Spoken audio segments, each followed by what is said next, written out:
ज्ञानानन्दमयं देवं निर्मलस्फटिकाकृतिम् आधारं सर्वविद्यानां हयग्रीवमुपास्महे। मूकं करोति वाचालं पङ्गुं लङ्घयते गिरिं यत्कृपातमहं वन्दे परमानन्दमाधवम्। यत्कृपातमहं वन्दे परमानन्दमाधवम्।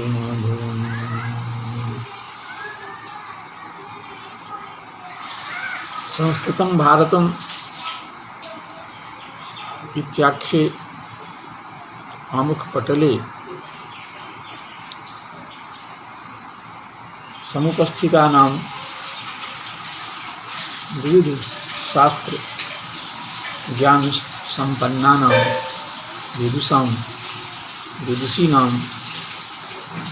व्याकरण जिज्ञासूनां छात्राणां च स्वागतम् अभिनंदनं च व्याहरामि।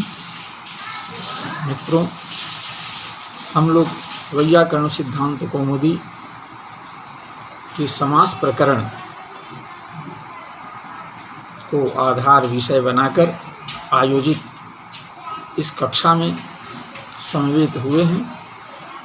अभी हम लोगों का यह स्वाध्याय सत्र प्रतिदिन की भांति आज भी प्रारंभ है। हम लोग कल एक ऐसे सूत्र पर चिंतन कर रहे थे जिसमें नए का समर्थ सुबंत के साथ समास तो होता है, लेकिन समास संज्ञक वाक्य की प्रादिपदी संज्ञा और विभक्ति का प्रादिपदिक का वह विभक्ति का लुक इत्यादि करने पर न लोपो नयः से उत्तर पद पर में रहने पर प्राप्त न लोप का अभाव होता है, लोप नहीं होता है। तो और लोप ही नहीं, लोप का अभाव ही नहीं, कुछ अन्य कार्य भी यहाँ इस सूत्र से निपातनात् होते हैं, जिनकी संभावना सूत्रांतर से नहीं होती है। अर्थात जिस कार्य के लिए सूत्रांतर की प्रवृत्ति संभव नहीं थी, वह कार्य भी इस सूत्र के माध्यम से ही निपातनात् होता है। क्योंकि ये सब न भ्राण न पाद न मुच न वेदाः न सत्या न मुचि न कुल नख नपुंसक नक्षत्र नख और नाक ऐसे 11 शब्द हैं। इन 11 शब्दों में का वाङ्मय में प्रयोग है, लेकिन उनकी निरुक्ति के लिए पृथक पृथक समास विधायक सूत्रों का प्रणयन यहाँ नहीं है, लेकिन वो शिष्टों के द्वारा प्रयुक्त होने से साधु शब्द हैं और साधु शब्दों का अन्वाख्यान व्याकरण शास्त्र का दायित्व है, इसे करना चाहिए।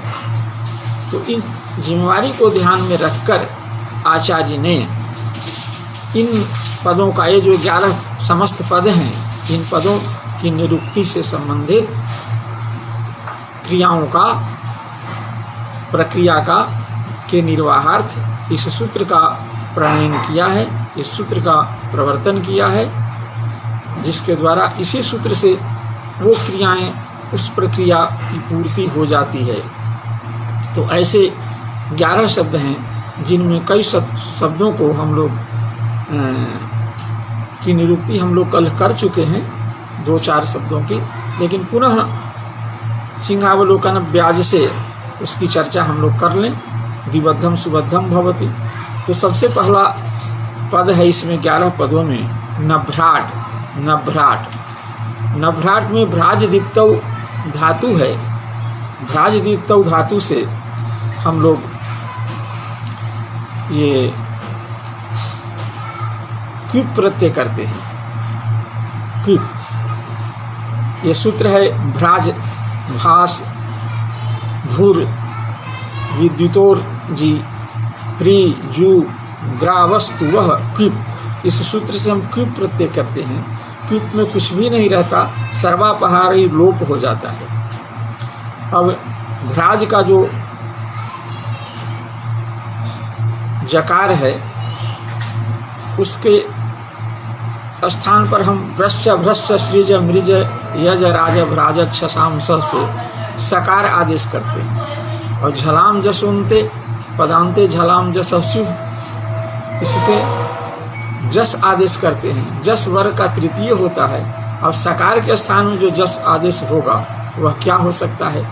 जस तो 5 हैं, तो वहाँ पर स्थानांतरतम के अनुसार जो स्थानीय सकार है मूर्धन्य सकार, उसका सदृशतम मूर्धन्य जस आदेश होगा। मूर्धन्य जस आदेश ड है, इसलिए ड हुआ। तो इधर भ्राट है, उधर न है, न भ्राट न भ्राट, ऐसा बना है। न तो नय के साथ हम नय तत्पुरुष समास करेंगे, नय के साथ नय में आकार की संज्ञा लोप, न सु है, भ्राट सु है।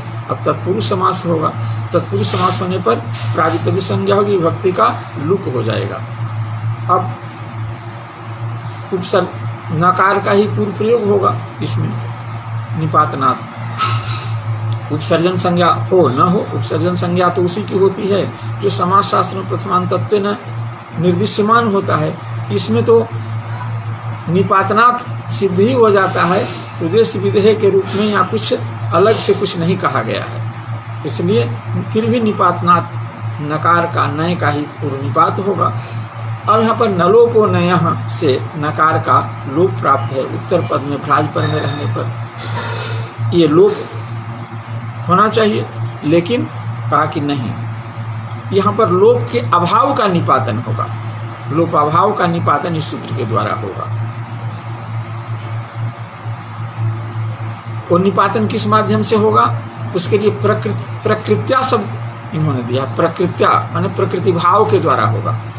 प्रकृति भाव का मतलब होता है स्वरूपेण स्वेन रूपेण अवस्थानम प्रकृति भाव। अपने स्वरूप में स्थित रहना, यही क्या है? प्रकृति भाव है।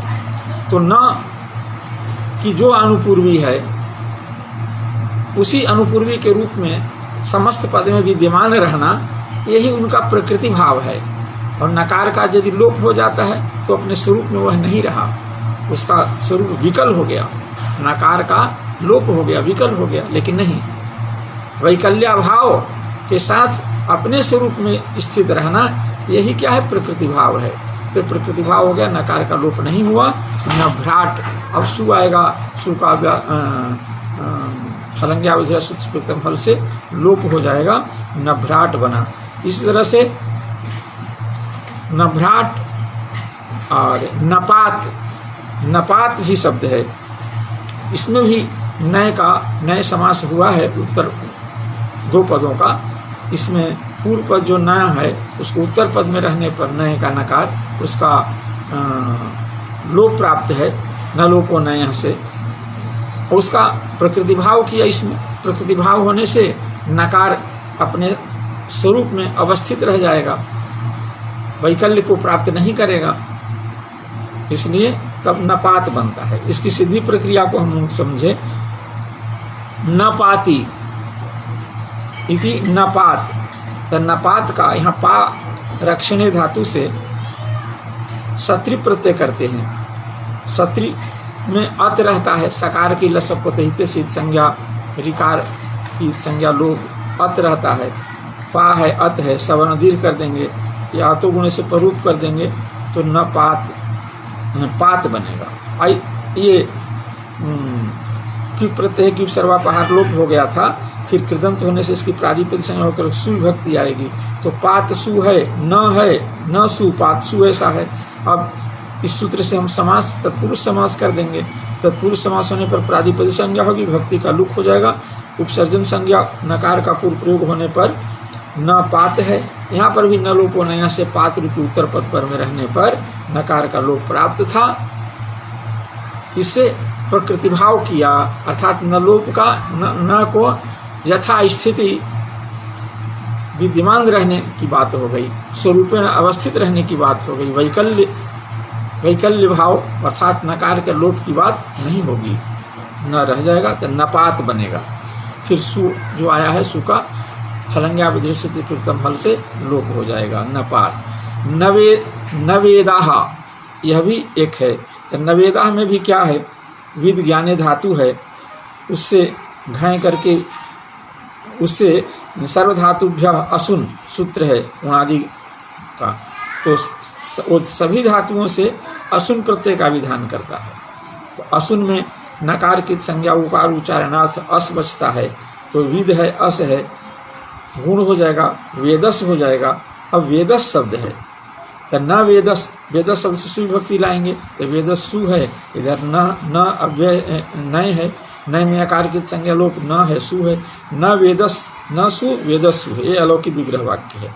यहाँ पर इस सूत्र से निपातनात् क्या हो जाएगा, तत्पुरुष समास हो जाएगा, समास तत्प्रादिपदी संज्ञा हो जाएगी, विभक्ति का लुक हो जाएगा। और निपातनात् न का हम उपसर्जन संज्ञा न होने के बावजूद भी, प्रथमा निर्दिष्ट न होने के बावजूद भी इसको हम पूर्व निपात कर देंगे, क्योंकि न लोप नय की प्राप्ति तो तभी संभव होगी जब उत्तर पद में कोई हो। यदि नय के उत्तर पद में प्रयोग हो जाएगा तो सूत्र की प्राप्ति ही नहीं होगी।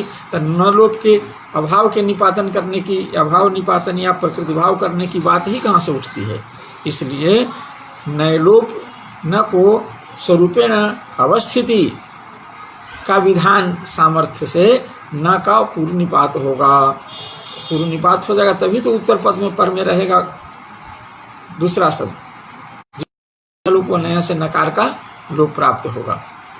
इसलिए पूर्व निपात कर देंगे तो न वेदस है न वेदस्सु है। अब न लोप को नया से नय प्राप्त था, उसको इससे प्रकृति भाव कर देंगे तो न वेदस है सु है, सु को लाएंगे फिर से, तो वेदस में सु को हलंग्या विधिरा प्रथम हल से लोप हो जाएगा और अत्व संत से चा धातु से दीर्घ हो जाएगा उपधा को, तो नवेदास, और वेदास का जो सकार है उसको रुत विसर्ग हो जाएगा तो नवेदाह ऐसा रूप बनेगा। न सत्या, न सत्य, न सत्य असत्य, और न असत्य ना सत्य ऐसा है। तो यहाँ पर नय का असत्या के साथ, असत्यासु के साथ न विद्यते सत्यम जेसाम ते असत्य, और न सत्य ना सत्य, पहले असत्या शब्द बनाएंगे न विद्यते जेसाम ते असत्य ऐसा, और फिर न है और इधर असत्या है तो न सु, यहाँ पर नए समास करेंगे, न सम इससे निपातनात्, और फिर प्रादिपद संज्ञा विभक्ति का लुक हो जाएगा, उपसर्जन संज्ञा पूर्व प्रयोग। अब न है असत्या है, यहाँ पर न लोप नय से नय लोप प्राप्त है, इससे प्रकृति भाव निपातन करेंगे। प्रकृति भाव जब हो जाएगा तो न लोप नहीं होगा, यथा रूप वह अवस्थित रहेगा। तो न है इधर असत्या है, रुत अकसवर्ण दीर्घ सवर्ण दीर्घ कर देंगे, ना सत्या होगा। अब ना सत्य ऐसा शब्द है, जस विभक्ति लाएंगे बहुवचन में, न सत्य न असत्य ना सत्य हुआ, फिर जस विभक्ति लाएंगे, जस में अनुबंध लोप अस, प्रथम पुरुष वर्ण से पुरुष वर्ण दीर्घ, फिर रुत को विसर्ग, सकार को रुत विसर्ग करके ना सत्या ऐसा प्रयोग बनेगा। अब इसके बाद है नमूची ही, नमूची ही। अब यहाँ पर मुंच धातु है, उससे भी सर्वधातु इन, तो औणादिक सूत्र है, उससे इन प्रत्यय करेंगे, इन को किद्वद भाव कर देंगे निपातनात्। किद्वद भाव हो जाने पर कुंगिति जैसे अथी पुगंत आधातुकत्वात् पुगंत लघुपद से मुच के उकार को लघुपद गुण प्राप्त था, उसका किंगिति जैसे निषेध हो जाएगा, तो नमुच ऐसा ही रहेगा, नमुची होगा।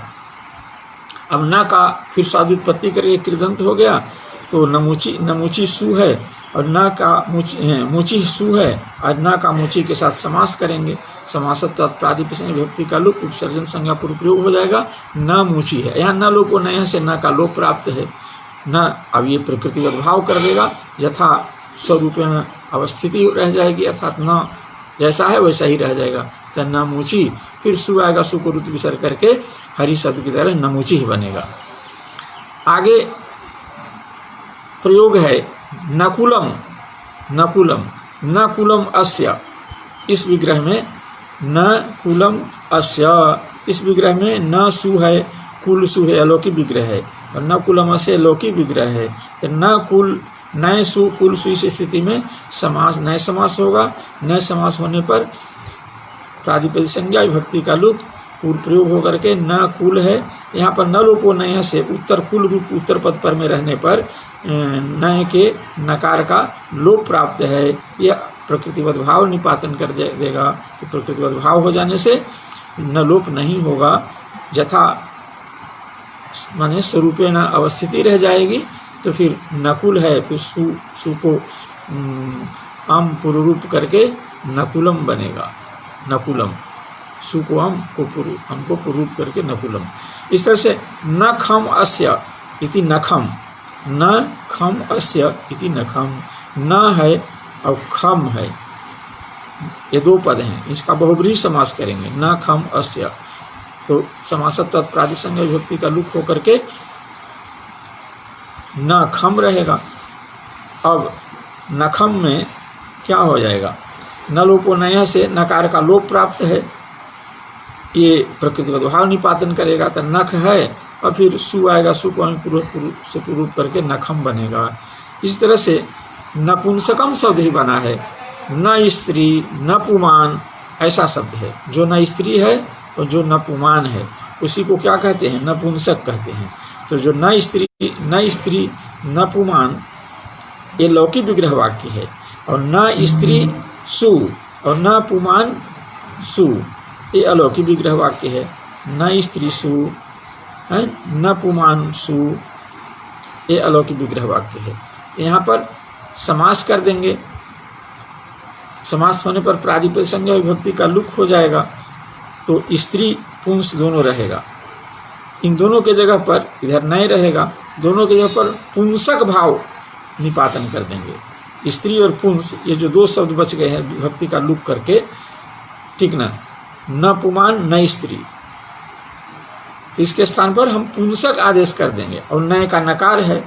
अब यहाँ पर न का स्त्री पुरुष के साथ पुंस के साथ समास हुआ था, इसलिए उत्तर पद पर में उसी को पुंसक भाव कर दिए। तो उत्तर पद में है पुंसक, तो न लोपो नय से नकार का लोप प्राप्त था। इस सूत्र से लोपाभाव निपातन करेंगे, अर्थात प्रकृतिवद भाव कर देंगे, यथा रूपेण अवस्थिति रह जाएगी।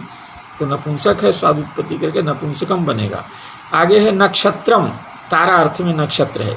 न क्षरति अथवा क्षीयते, न क्षरति अथवा क्षीयते ये लौकिक विग्रह है, और न क्षर अथवा न छी ये अलौकिक विग्रह वाक्य है।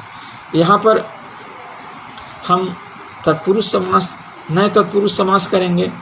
प्रादिपदिक संज्ञा विभक्ति का लुक सर्जन संज्ञा नए में सूत्र में प्रथमांत पद न है, इसलिए उसी का पूर्व प्रयोग हो जाएगा। न क्षर अथवा न छी है, तो क्षर होगा तब भी छत्र आदेश हो जाएगा, और छी रहेगा तब भी छत्र आदेश हो जाएगा। तो न छत्र ऐसा हुआ। यहाँ पर न लोपो नय से न लोप प्राप्त था, उसका इससे प्रकृतिवद भाव निपातन किया तो नक्षत्र हुआ। सु आएगा, सु को अम पूर्व रूप करके नक्षत्रम बनेगा। इस तरह से नक्रम, नक्रम भी रूप बनता है। नक्रामति दूरस्थम, उसको हम नक्र कहते हैं, नक्र, नक्रम, न क्रामति दूरस्थम इति नक्रम। तो न है क्रम है, क्रम से हम अन्यत्रा विदृश्यते वा से वैकल्पिक ड प्रत्यय करते हैं। ड में अनुबंध लोप अ रहता है, इधर न है, क्रम है, अ है। यहाँ पर क्या किए, नए तत्पुरुष समास किए। प्रादिपदिक संज्ञा विभक्ति का लुक विसर्जन संज्ञा पूर्व करके न क्रम ऐसा हुआ, और क्रम का जो अम भाग है डित्वात् अभस्यापि लोप से टी का हम लोप कर देंगे, ठीक ना। तो क रह जाएगा, क्र रह जाएगा, क्र अम भाग का लोप हो जाएगा। तो न है, क्र, यहाँ पर भी न लोप होने से नए लोप प्राप्त था, इससे प्रकृतिवद भाव हो जाएगा। तो न क्रम, न लोपाभाव निपातन यानी प्रकृति भाव हो गया। इस तरह से नाक 11वां सबसे अंतिम प्रयोग है नाक। वो नाक कैसे बनेगा? जो स्वर्गवाची है। कम कहते हैं सुख को, और न कम, कम माने सुखम, और न कम अकम माने सुख विरोधी दुखम। सुख विरोधी क्या है? दुख है। और दुख को हम अकम कहते हैं, और न अकम नाकम, नाकह ऐसा है, न अकम नाकह ऐसा माने स्वर्ग है। तो यहाँ पर न का अक के साथ नए तत्पुरुष समास हुआ है, अब विभक्ति का लुक प्रयोग करके नख न अक है। अब यहाँ पर न लोपो नय से नकार का लोप प्राप्त है, इससे प्रकृतिगत भाव कर देंगे, अर्थात अब न लोपा भाव का निपातन करेंगे। तो न है अकम, अक है, प्रथम पुरुषण से आकाशवर्ण दीर्घ से दीर्घ कर देंगे तो नाक बनेगा। अब सु आएगा, सु को हम रूप करके नाकम बनेगा। रुद विसर्ग करके स्वर्ग पुल्लिंग है, नाकह बनेगा, नाकह। ये 11 प्रयोगों की उत्पत्ति सिद्धि इसके द्वारा होती है, इस सूत्र के द्वारा।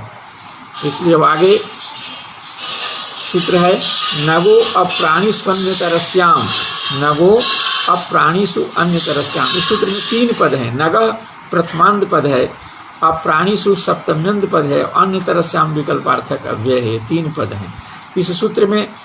आप पूर्व सूत्र से न भ्राण न पात न वेदा न सत्या न मुचि न कुल नख न पुंसक नक्षत्र नाकेशु प्रकृत्या से प्रकृत्या पद का अनुवर्तन करते हैं। न लोपो नय से नय को लाते हैं, और अलुग उत्तर पद से उत्तर पद को लाते हैं। तो सूत्र का अर्थ होगा कि उत्तर पद पर में रहने पर नग शब्द का उत्तर पद पर में रहने पर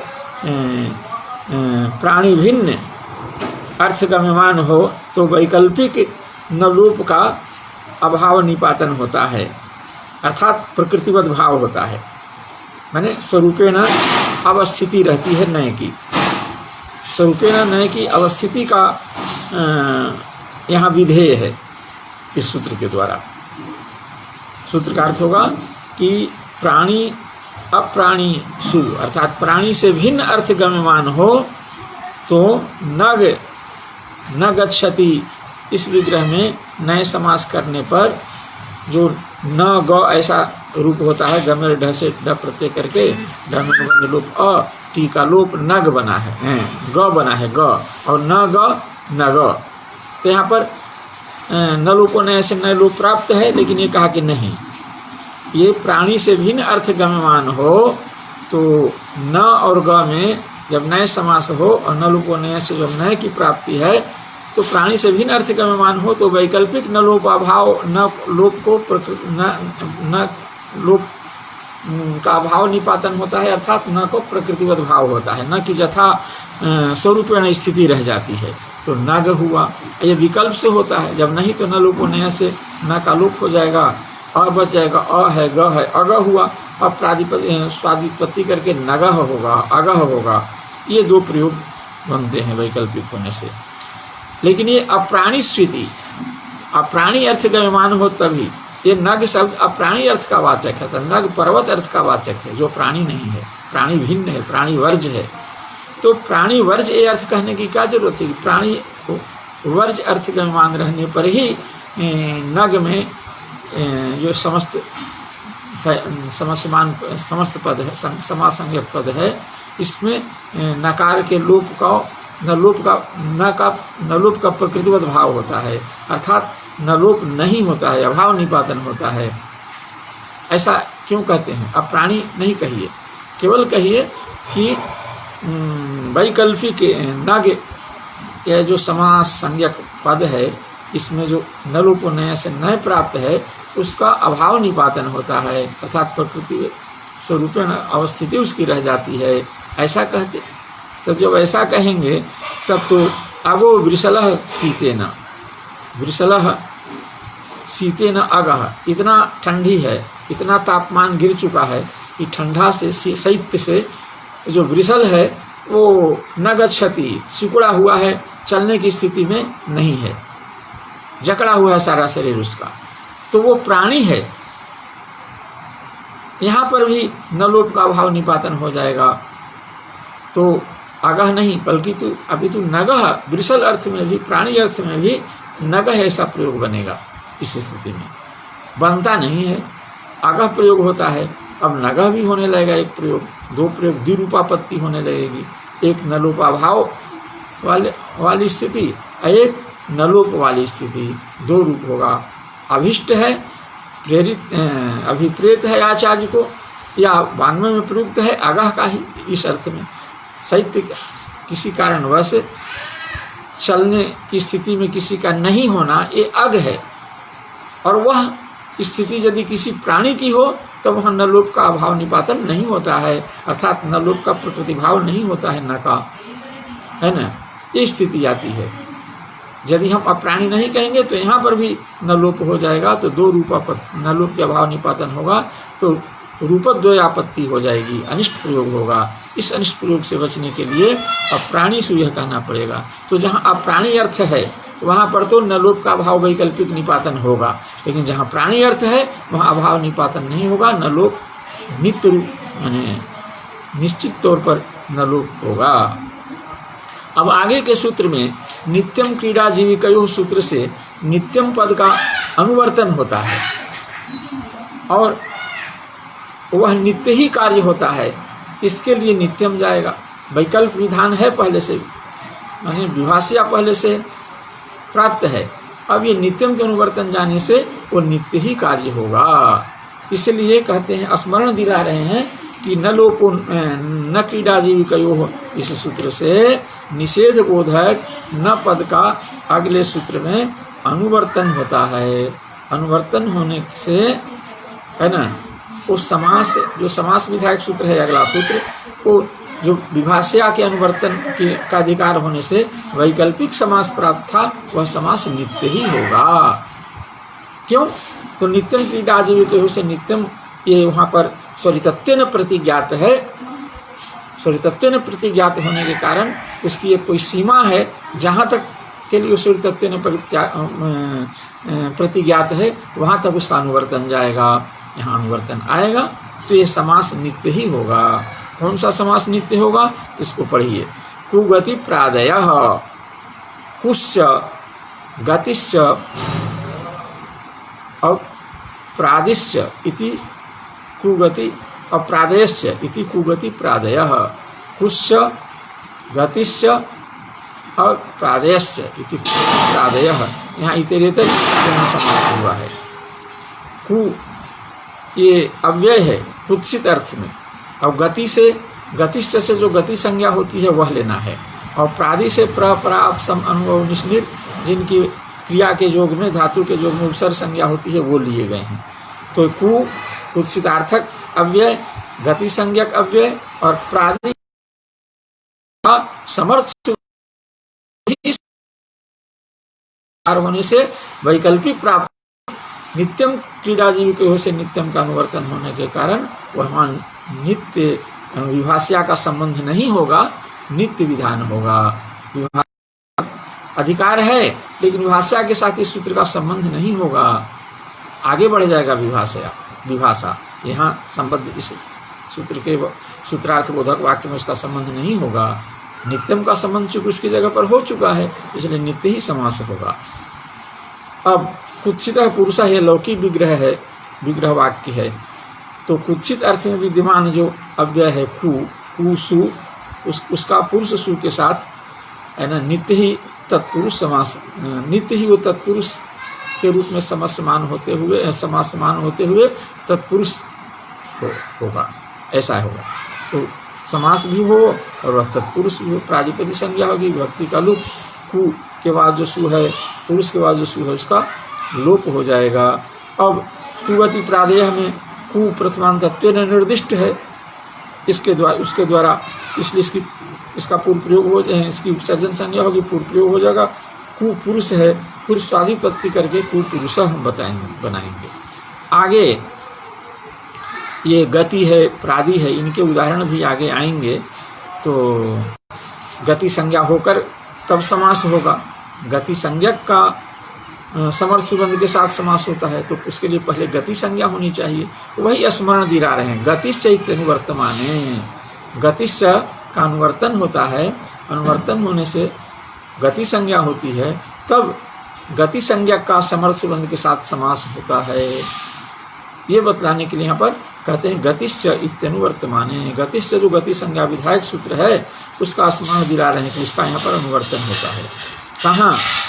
ये गति संज्ञा विधायक सूत्र है आगे चूर्यादि उरियादि चूडाचश्च में, ये समास संज्ञा विधायक सूत्र है। उरियादि चूडाचश्च, उरी शब्द है, उरी स्वीकरण अर्थ में, स्वीकरण अर्थ में उरी शब्द है। तो उरी आदिर जैसाम ते उरियादयः, और च्वी प्रत्यय है और डाच भी प्रत्यय है, ठीक ना। तो उरी आदिर जैसाम ते उरियादयः, तो उरियादयश्च और च्विश्च और डाच इति उरियादि चूडाचः, उरियादि चूडाचः ये प्रथमांत पद है। इतरेतर जो द्वंद्व समास में समस्त हुआ है और च ये निपात है। यहाँ पर उपसर्गा क्रिया योगे से क्रिया योगे का अनुवर्तन है, गतिश्च से गति का अनुवर्तन है। तो सूत्र की उरी और ची प्रत्यांत पद है, इसलिए तदादि तदंतस्य ग्रहणम ये परिभाषा लग जाएगी। तो प्रत्यय से प्रत्यांत तदादि लिया जाएगा। दो प्रत्यय है यहाँ पर है और डाच है, तो ची से ची प्रत्यांत और डाच से डाच प्रत्यांत ऐसा अर्थ लिया जाएगा। पहले भी एक पद है, वो कौन है? उरियादि है।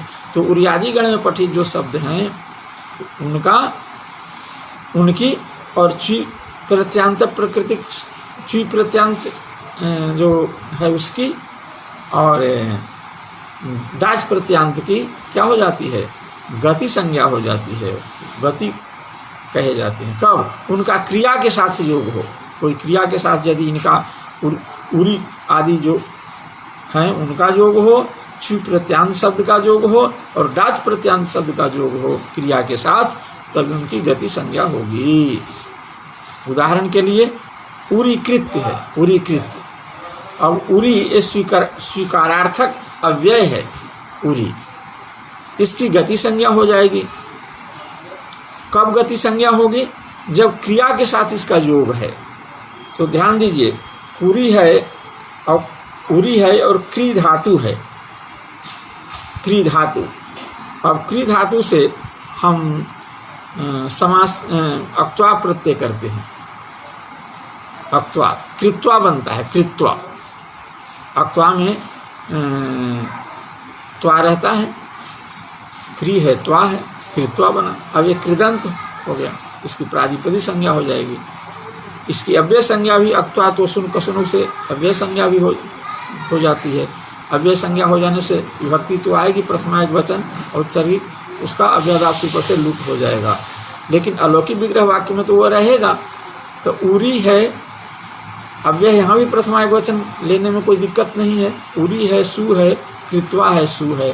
यहाँ पर कृत्वा ये क्रिया पद के योग में उरी की गति संज्ञा हो जाएगी और कुगति प्रादेय से समास हो जाएगा।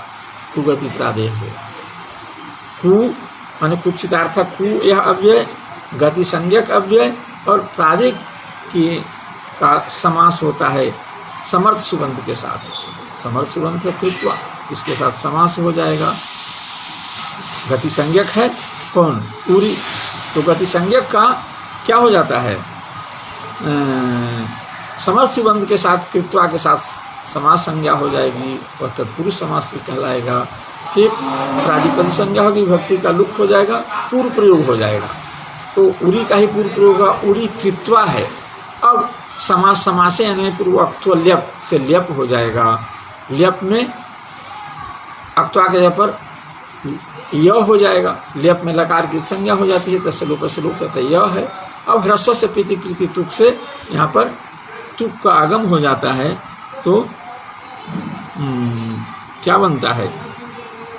तू में रहेगा त, तो बचेगा क्या? तो बनेगा कृत्य। कृत्य समासेन को संल्यप हो जाएगा, ह्रस्व से तुक होकर के पूरी कृत्य बनेगा। इसी तरह से शुक्लीकृत भी बनता है, शुक्लीकृत, न शुक्लः, ये उरियादि उरी का उदाहरण है। अब ची प्रत्यांत का उदाहरण देते हैं, शुक्लीकृत, शुक्लीकृत ची प्रत्यांत का उदाहरण कहते हैं। अभूत तद्भावे ची, जो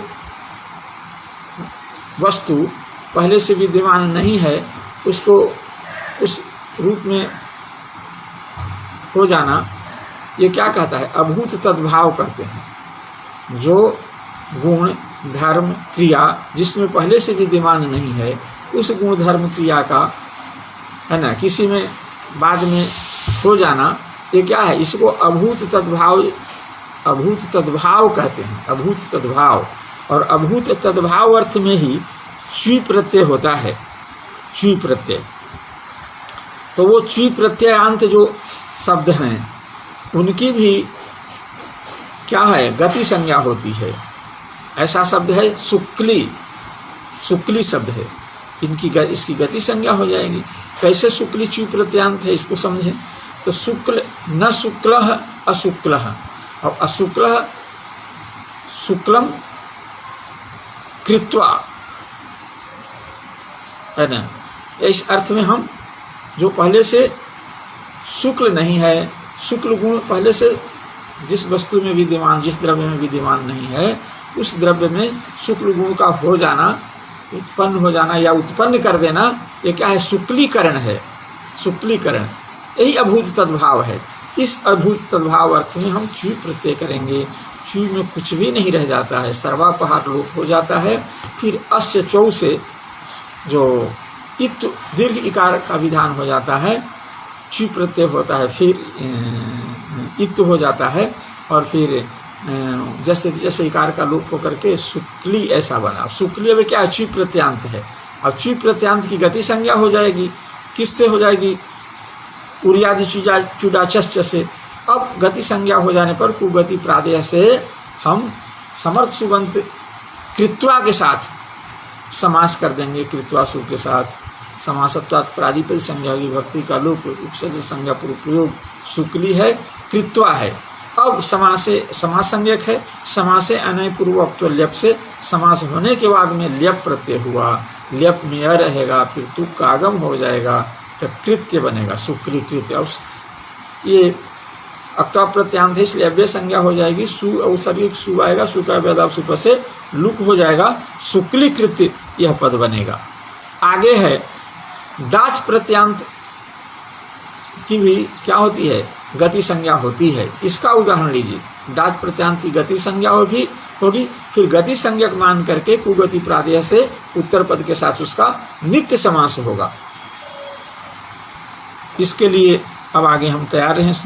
तो आगे है डाच प्रत्यांत का उदाहरण। वो क्या है? पटपटाकृत्य है, पटपटाकृत्य। ये पटत शब्द है, पटत। पटत शब्द से हम क्या करेंगे? डाच प्रत्यय करेंगे। सूत्र है अव्यक्तानुकरणात् द्वज अवरार्थात् अनितौ डाच, वरार्थात् अनितौ डाच से डाच प्रत्यय होता है। डाच में डकार की इत संज्ञा, चकार की भी इत संज्ञा लोप होने पर आ मात्र शेष रहता है। तो पटत है, आ है। अब डाची द्वे भवतः एक सूत्र है, वार्तिक है, इससे हम क्या कर देते हैं? उसको द्वित्व कर देते हैं। पटत में पट को पट पट तो ऐसा होता है। और इधर डाच का आ है।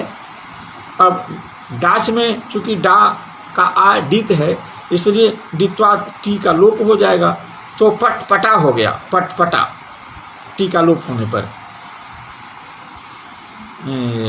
इसको द्वित्व भी हो जाता है, तस्य परमारूढ़ितम से उसकी आम्रेडित संज्ञा भी हो जाती है। और नित्यम आम्रेडिते सूत्र है, उसे टी का लोप हो जाएगा, तो पटपटा है। इधर कृत्वा है, तो डाच प्रत्यांत है पटपटा, इसकी क्या हो जाएगी? गति संज्ञा हो जाएगी। और उरियादिचुयाचस्य से नित्य उत्तर पद कृत्वासु के साथ समास हो जाएगा। समासत्वात् प्रादिपद संज्ञा विभक्ति का लुक, उपसर्जन संज्ञा पूर्वक पटपटा कृत्वा है। अब समास न पूर्वोक्त ल्यप से हम यहाँ पर ल्यप कर देंगे, तुक का आगम कर देंगे, तो पटपटाकृत्य यह बनेगा। सु आएगा, सु का वेदाप सुपर से लुक हो जाएगा, पटपटाकृत्य। ये डाच प्रत्यांत का उदाहरण है। अब आगे कुछ और इन सूत्रों के अतिरिक्त भी कुछ ऐसे शब्द हैं जिनकी गति संज्ञा होती है और गति संज्ञक मान करके क्या होता है, ये समास नित्य समास होता है कुगति प्रादेय से। ऐसा कौन है भाई? तो कहा कारिकाकृत्य। इसकी उत्पत्ति कारिकाकृत प्रयोग है वाङ्मय में, शिष्टों ने उसका प्रयोग किया है, तो उसकी भी उत्पत्ति, उसकी भी निरुक्ति हमारे इस अनुशासन त्रिमुनि व्याकरण का दायित्व है। इसलिए आचार्य ने उसकी उत्पत्ति के लिए इस कारिका का अवतरित किया है। कारिका शब्दस्य उपसंख्यानम, ये कारिका शब्द का उपसंख्यान करना चाहिए। क्यों करना चाहिए? तो क्योंकि कारिका के भी गति संज्ञा हो और उर्यादि चुटाचष्ट से समास हो उत्तर पद के साथ। इसलिए कहा कारिका जो है इसका भी उपसंख्यान करना चाहिए। तो इसकी भी गति संज्ञा हो गई कारिका की। ये कारिका वस्तुतः है क्या? कारिका कहते हैं क्रिया को अथवा कार्य को। कारिका माने कोई श्लोक नहीं है ना, अभी तो कारिका मतलब क्रिया, कार्य। तो कारिका कारिकाम कृत्वा अर्थात क्रियाम कृत्वा कार्यम कृत्वा वा, इस अर्थ में यहाँ पर कारिका कृत्य ऐसा है, समस्त पद है। यहाँ पर समास विधान करने के लिए उसके समास होने की योग्यता संपादित करने के लिए गति संज्ञा का विधान आवश्यक है। इसलिए ये कहा कि कारिका शब्द से उपसंख्यानम, कारिका शब्द के भी गति संज्ञा का उपसंख्यान करना चाहिए। अब गति संज्ञा हो जाएगी जो क्रिया अथवा कार्य अर्थ का वाचक है, जो कारिका है उसकी गति संज्ञा हो जाएगी। और उर्यादि कुगति प्रादेय से कृत्वा के साथ, गति संज्ञक के साथ उत्तर पद के साथ क्या नाम है, समर्थ सुबंध के साथ समास हो जाएगा। समास होने पर प्रादिपद संज्ञा विभक्ति का लुक उपसर्जन संज्ञा पूर्व कारिका कृत्वा है, यहाँ भी लेप कर देंगे तो कारिका कृत्य बनेगा। किससे? समासन पूर्वक तो लेप से लेप करके कारिका कृत्य बना, सु आएगा, सु का लोप हो जाएगा, कारिका कृत्य होगा। अब एक अलग सूत्र है अनुकरणम चानीति परम, अनुकरणम च अनीति परम है। इसमें अनुकरणम प्रथमांत पद है, च निपात है और अनीति परम यह भी प्रथमांत पद है, दो पद है। यहाँ भी गतिश्च से गति ही और उपसर्गा क्रिया योगे से क्रिया योगे और परागीश्वरान निपात से निपात पद का अधिकार आया है। तो ये इतने पद हैं इस सूत्र में।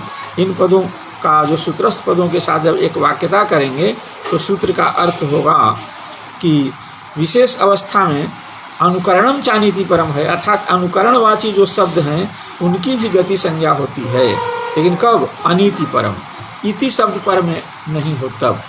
अनीति परक माने इति शब्द हो पर में नहीं हो जिसके, ऐसा जो अनुकरणवाची जो शब्द है उसकी क्या होती है, विशेष परिस्थिति की बात है, ये उसकी गति संज्ञा होती है। ये भी गति संज्ञा विधायक सूत्र है, लेकिन वो इति शब्द पर में न रहने पर इसकी प्रवृत्ति होती है। अनुकरणम गति संज्ञकम भवति कदा इति परम वर्जयित्वेत्यर्थः, इति शब्द पर में न हो तो, इति शब्द पर में रहने पर ऐसा नहीं होता है। उदाहरण देते हैं, खाट कृत्य, खाट कृत्य। अब किसी ने खाट ऐसा शब्द उच्चारण किया और उसका कोई अनुकरण कर रहा है, तो अनुकरण अनुकार्यार्थ निरूपित शक्तिमत होता है। अनुकरण का अर्थ अनुकारी होता है, तो वृत्तिमत्वम अर्थवत्वम, वृत्तिमान हो गया। अनुकारी रूप अर्थ के बोधक होने से ये अर्थवान हो गया, अर्थवान होने से इसकी प्रादिपदी संज्ञा हो जाएगी, ऐसा हो जाएगा। यह भी एक स्वादि उत्पत्ति का अधिकारी हो जाएगा। तो अनुकरण है, तो अनुकरण का की भी क्या होती है, गति संज्ञा होती है। कब? इति शब्द उसके बाद में नहीं हो तब, माने इति अनिति माने इति वर्जित, जो इति शब्द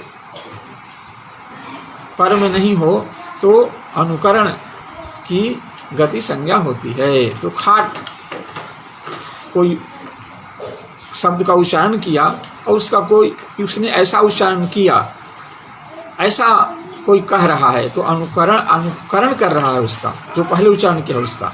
इसलिए इस शब्द का अर्थ वो अनुकार्य है, अनुकार्य रूप निरूपित अर्थवान है यह। इसलिए वृत्ति में होने से प्रातिपदिक संज्ञा स्वादुत्पत्ति से होती है।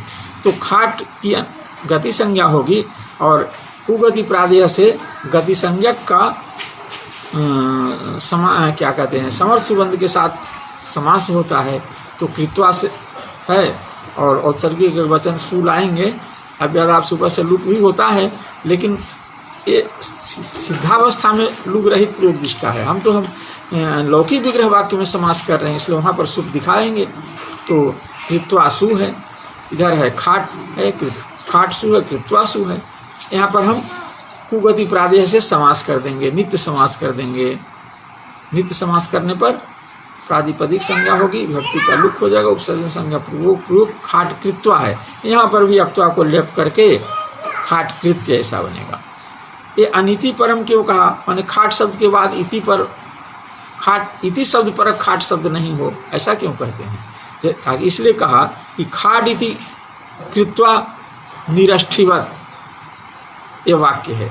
इसमें खाट इति में समास नहीं हुआ, खाट इति कृत्वा में कृत्वा के साथ खाट का समास नहीं हुआ। क्यों?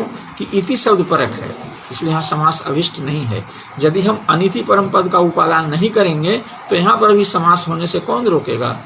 क्योंकि सूत्रकार इसी गति संज्ञा हो ही जाएगी और गति शब्द का समास होता है, उत्तर पद के साथ समास हो जाएगा, अनिष्टापत्ति समास होता नहीं है। इसलिए गति संज्ञा को रोकने के लिए अनिति पद का उपादान किया गया है। अब इति शब्द परक होने से इसकी गति संज्ञा नहीं होगी, प्रतिषेध लग जाएगा, इसलिए समास भी नहीं होगा। आगे है आदरानादरयोः सदसति, आदरानादरयोः सदसति। यहाँ आदरं च और अनादरं च इति, न आदरम अनादरम, ठीक ना, न आदरम अनादरम और आदरं च अनादरं च इति आदरानादरे, ऐसा सूत्र का अर्थ होगा। जबकि आदर शब्द तो पुल्लिंग है, इसलिए न आदरः अनादरः और आदरश्च अनादरश्च इति आदरानादरौ, तयोः आदरानादरयोः। और सत च, इधर भी है सतसति सदसति, तो सच्च असच्च इति सदसति, ऐसा है। दोनों ही प्रथमांत पद हैं। तो आदर सत का अन्वय होगा आदर के साथ और असत का अन्वय होगा अनादर के साथ। तो सत अर्थ में विद्यमान जो कौन है? आदर। सत माने वर्तमान होता है, वर्तमानार्थक जो सत है, और असत कहते हैं अभाव। तो सत अर्थ में विद्यमान जो, आदर अर्थ में विद्यमान जो सत है और अनादर अर्थ में विद्यमान जो असत है, इन दोनों की निपात संज्ञा होती है। गति संज्ञा होती है और निपात संज्ञा भी होती है। इसमें गतिश्च से गति पद का अनुवर्तन है और प्रागस्वरा निपातः का अधिकार है। तो सूत्र का अर्थ होगा कि क्रिया के योग में अनादर आदरार्थक जो सत है उसकी गति संज्ञा होती है और अनादरार्थक जो असत है उसकी भी गति संज्ञा और निपात संज्ञा, दोनों संज्ञाएं होती हैं, दोनों संज्ञा होती है यहाँ पर। तो यहाँ पर गति संज्ञा का प्रयोजन यहाँ दिखाते हैं। जैसे सत है, कृत्वा है, सत ये अनादरार्थक सत है, आदरार्थक सत है, इसलिए इसकी गति संज्ञा होगी। और गति संज्ञा होने पर गति संज्ञक जो सत है उसका उत्तर पद कृत्वा के साथ समास हो जाएगा। समासत्व प्रादि से भक्ति का लोग संज्ञा प्रयोग सत कृत्वा है। अब समासे नहीं पूर्वक तो लेप से लेप कर देंगे, तू कागम कर देंगे, सत्कृत्य होगा, सु आएगा, सु का व्यादाप सुप से लुक हो जाएगा। तो सत्कृत्य है। इस तरह से असत्कृत्वा भी होगा। असत का सु का कृत्वा, सु के साथ समास, उगति प्रादेय से नित्य समास, प्रादीप संज्ञा विभक्ति का लुक, उपसर्ग संज्ञा पूर्व प्रयोग, फिर समासन पूर्वक तो लेप से लेप करेंगे, तुक आगम करेंगे, प्रादिपदिक पहले से है ही, फिर सु आएगा, अव्यय संज्ञा होगी, फिर सु आएगा, सु का अव्यय सुपर से लुक हो जाएगा, तो असत्कृत्य भी प्रयोग बनेगा। आगे सूत्र है भूषणे अलम। भूषणे अलम है। भूषण अर्थ में विद्यमान अलम की भी गति संज्ञा होती है। भूषणे अलम, भूषणे अलम में भी गतिश्च से, भूषणे सप्तम्यंत पद है, अलम प्रथमांत पद है। यहाँ भी गतिश्च से गति प्रथमांत पद, क्रिया उपसर्गा क्रिया योग से क्रिया योग सप्तम्यंत पद, और प्राग ईश्वरा निपाता से निपाता पद का अनुवर्तन होता है। तब सूत्र का अर्थ होगा कि क्या कहते हैं, भूषण अर्थ में विद्यमान अलम की शब्द की गति संज्ञा होती है। भूषण अर्थ में यदि अलम शब्द का प्रयोग हो रहा हो तो उसकी गति संज्ञा हो जाती है। गति संज्ञा होने का फल क्या होगा कि अलम यह जो गति संज्ञक है उसका कृत्वासु समर्थ सुबंध के साथ नित्य समास हो, समास होगा और वह तत्पुरुष समास कहलाएगा। तो समास होने से प्रादिपसंग विभक्ति का लुक, उपसर्जन संज्ञा पूर्व प्रयोग करने पर अलंकृत्वा है। यहाँ पर भी लेप समास यानी पूर्वोक्त लेप से तुक का आगम, फिर सु आएगा, अव्यय संज्ञा होगी, फिर सु आएगा, सु का अव्यय सुप से लुक हो जाएगा, तो अलंकृत्य ऐसा होगा। यही भूषण अर्थ यदि विद्यमान, भूषण अर्थ विद्यमान नहीं हो तब नहीं होगा। अलम पृथ्वी, अलम कृत्वोदनम गतः, अलम पर्याप्त अर्थ में होता है, पर्याप्त अर्थ में है, भूषण अर्थ में नहीं है। माने पर्याप्त रूप में चावल बना करके चला गया, ठीक ना। तो यहाँ भूषण अर्थ में नहीं होने से इसकी गति संज्ञा नहीं हुई। गति संज्ञा नहीं होने से उत्तर पद के साथ, समर सुबंध के साथ, किसके साथ, कृत्वा के साथ इसका समास नहीं हुआ, इसलिए व्यस्त प्रयोग वाक्य का ही प्रयोग हुआ यहाँ पर। अनुकरणम इत्यादि त्रिसूत्री स्वभावात क्रिय विषया, एक बात हो रही है। कहा कि अनुकरणम चानीति परम सूत्र है, और फिर ये सूत्र है आदरानादर्यो सदसती, दूसरा सूत्र है, तीसरा सूत्र है भूषणे अलम। ये तीन सूत्र हैं। तीनों सूत्र के द्वारा ये अनुकरणम चानीति परम से अनुकरण की अनिति परक, अनिति शब्द परक जो अनुकरण है उसकी गति संज्ञा होती है, और आदरार्थक सत और अनादरार्थक असत की भी गति संज्ञा होती है, और भूषणार्थक अलम की गति संज्ञा होती है। इन तीनों गति संज्ञकों का समास उत्तर समर्थ सुबंध के साथ विधान करने नित्य समास के लिए उर्यादि चूडाचस् कुगति प्रादेह सूत्र है। तो ये उत्तर पद के रूप में यहाँ पर क्री धातु को ही लेना है, अक्वा के साथ जो हो क्री धातु के साथ ही समास गति संज्ञक का समर्थ सुबंध के समास अभिप्रेत है। अन्य किसी धातु से बना हो, धातु प्रकृति जो अक्वा प्रत्यांत उत्तर पद है उसके साथ समास अभिप्रेत नहीं है। इसी बात को ये कहना चाहते हैं कि अनुकरणम और आदरा, अनुकरणम चानीति परम, आदरानादर्यो सदसती और भूषणे अलम, ये त्रिसूत्री है, तीन सूत्रों का समुदाय है। यह स्वभावतः स्वभाववश ये क्रिय, इनसे जो जिसकी गति संज्ञा होती है उस गति संज्ञक का क्रिय विषय एवं, ये क्रिय का ही विषय है। अर्थात क्रि प्रत्ययांत की क्रि धातु से विहित से बने हुए जो सब, माने कहने का मतलब क्रि धातु अर्थ ही इसके विषय है, ठीक ना। और धातुओं के साथ से बना हुआ जो शब्द है, कृदंत शब्द है, उसके साथ समास यहाँ पर अभिप्रेत नहीं है इन तीनों सूत्रों से, ये इनका कहना है। अब थोड़ा और हम लोग पढ़ लें। हाँ, तो अंतर परिग्रहे सूत्र है, अंतर परिग्रहे। तो यहाँ पर भी अंतर परिग्रह है, अंत है ये प्रथमांत पद है और परिग्रह सप्त अपरिग्रह सप्तम्यंत पद है। यहाँ भी गतिश्च से गति ही प्रागीश्वरान निपातः का अधिकार है और उपसर्गा क्रिया योग से क्रिया योग का अनुवर्तन हुआ है। तो सूत्र का अर्थ होता है कि ये क्रिया के योग में अंतर, यह जो अव्यय है इसकी निपात संज्ञा होती है और गति संज्ञा भी होती है। गति संज्ञा भी होती है और निपात संज्ञा भी होती है। ये भी निपात और गति संज्ञा करने वाला ही सूत्र है। जैसे अंतर हत्वा, अंतर शब्द का हत्वा के साथ जब गति संज्ञा होगी तो गति संज्ञक और निपात संज्ञक की क्या होती है, उत्तर पद के साथ समर्थ सुबंध के साथ समास होता है। समास करेंगे हत्वा के साथ, समास होने पर प्रातिपदिक संज्ञा विभक्ति काल की उपसर्जन संज्ञा पूर्व प्रयोग हो जाएगा। अंतर हत्वा है। अब हत्वा समास ने पूर्वक तो लेप से लेप कर देंगे, तुक का आगम कर देंगे, अंतर हत्य बनेगा। स्वादित्पत्ति करके सु आएगा, सु का लोप हो जाएगा। अर्थात अंतर शब्द यहाँ मध्यवाची है, मध्य हत्या इत्यर्थ है। इसका ये विवरण दे रहे हैं, समानार्थक शब्द का प्रयोग कर, वाक्य का प्रयोग कर रहे हैं, जिससे जो वृत्ति वाक्य का वृत्ति का अर्थ वृत्त्यर्थ के रूप में है। ये मैंने समासार्थ का बोध कराने के लिए मध्य हत्वा इत्यर्थ।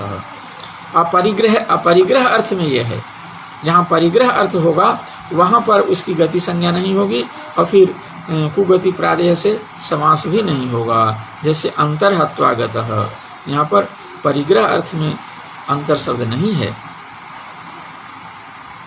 हतम परिगृह गतः इत्यर्थ, हतम परिगृह गतः, ये यहाँ पर अर्थ है। परिग्रह अर्थ यहाँ पर नहीं है, इसलिए यहाँ पर न गति संज्ञा हुई और न ही गतिर्गतों से मृत व्यक्ति को उठाकर चला गया, है ना। ये अर्थ में यहाँ पर अंतर हत्वागत है, ऐसा है, हरण करके मृत व्यक्ति को हरण करके चला गया लेकर। यहाँ पर इसलिए यहाँ गति संज्ञा नहीं हुई, गति संज्ञा होने से समास भी नहीं हुआ।